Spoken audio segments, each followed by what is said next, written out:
Hello and welcome to the English box. Today I'm joined by Jamie and we're going to talk about in, on and at and when we use these prepositions in different situations. So first of all, we're going to look at the three prepositions in relation to time expressions.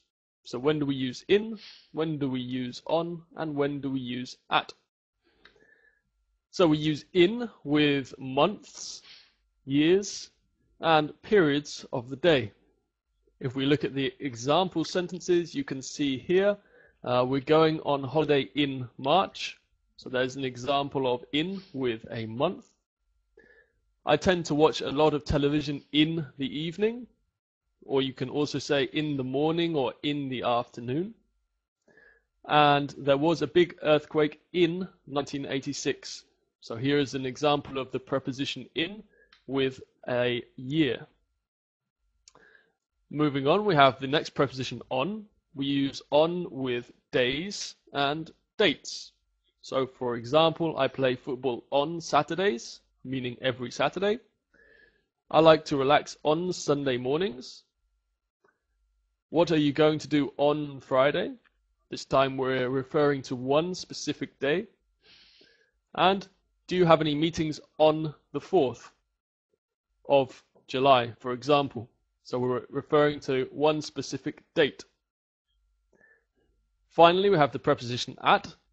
We use at with the weekend, at certain times.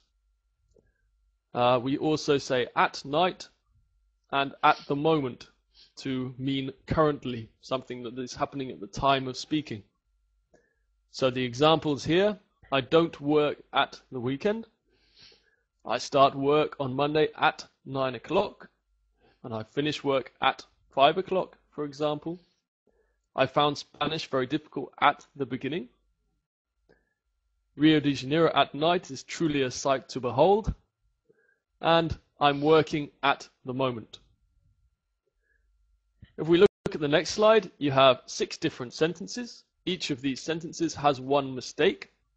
If you would like to pause the video now and correct the sentences, and afterwards I'm going to talk through the mistakes with my colleague Jamie. So if you'd like to pause the video now.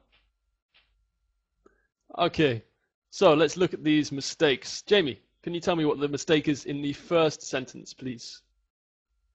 Number 1, I play football at Saturdays is obviously wrong because Saturday is a day of the week. It should be I play football on Saturdays.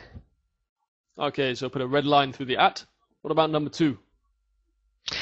I'm not sleeping very well on night at the moment.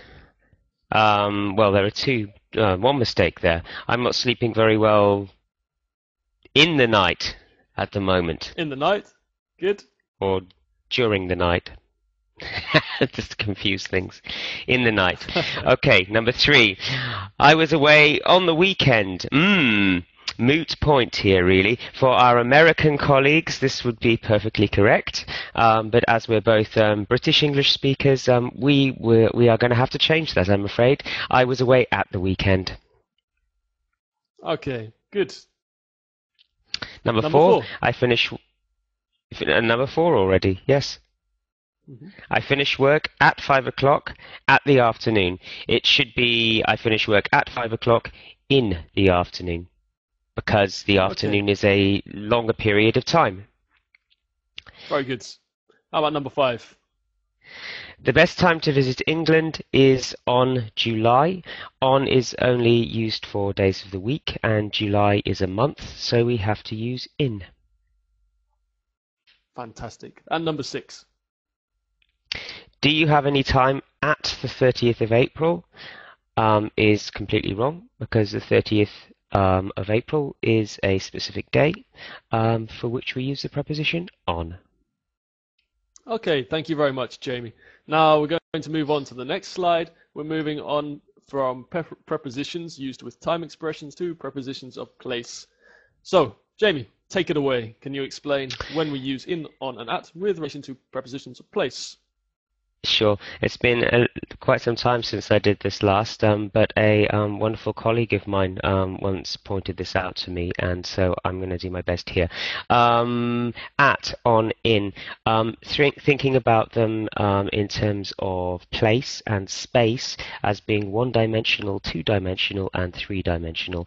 At. When we say to somebody, I'll meet you at the train station, we think of at as a point, a single point in space.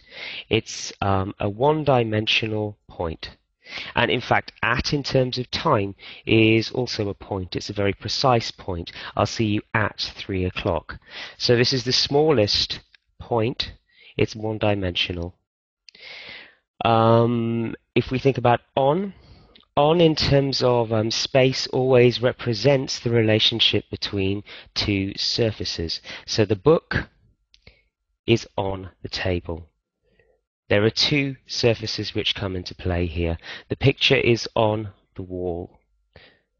In is three-dimensional. In, as we saw from the prepositions of time, represents a bigger space in time, a month or a year. When we use this preposition in terms of space, we are imagining a three-dimensional space, a larger space, a space in which something is. So the cat is in the box, the man is in his house. So, I'll meet you at the train station. We imagine the train station as a point at which we meet. I'll meet you on the platform because we're both standing on the platform. There is a relationship between the two surfaces. I'll meet you in the station means that we'll go inside and we will be within this three-dimensional space. Over to you, Ed. Jamie, that was possibly the most wonderful explanation of any single English rule I have ever heard. Thank you very, very much. And that brings us to the end of our lesson. If you would like to hear explanations on a similar level to that explanation, then please visit our site at englishbox.co.uk. Jamie is one of our teachers. I am another of our teachers, and we will continue to be as ambitious in our explanations as we have been today. Thank you, Jamie. And to bounce a lot. And, bye-bye. And bounce about a lot, exactly. Okay. Bye-bye. Bye-bye.